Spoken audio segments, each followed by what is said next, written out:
নিজের দুঃখের কথাও কাউকে বললেন না, সুখের কথাও কাউকে বললেন না। কথাটা একটু শুনতে আপনার কাছে অন্যরকম লাগলেও একটু ভিতরে গেলে আপনি নিজেই বুঝতে পারবেন।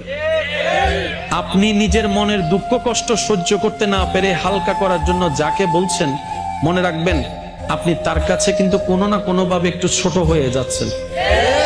এমনও হতে পারে আপনার দুঃখের সে কথাগুলা আপনার সামনে অভিনয় করে যে আপনাকে বুঝ দিয়েছে, সে পিছনে আপনার সেই দুঃখের কথা নিয়ে হাসি ঠাট্টা করতেও দ্বিধাবোধ করে না, এমন অনেক মানুষ আছে।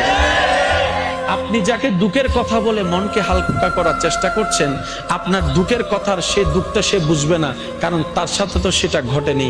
সেজন্য আপনাকে 3 মাস 4 মাস 3 বছর পরও হয়তো আঙ্গুল তুলে দেখাই দিতে পারে, সেই কথাটার কথা দিয়ে খোঁটা দিতে পারে। কথা বলেন ঠিক না? দুঃখের কথাও মানুষকে বলে শান্তি নেই।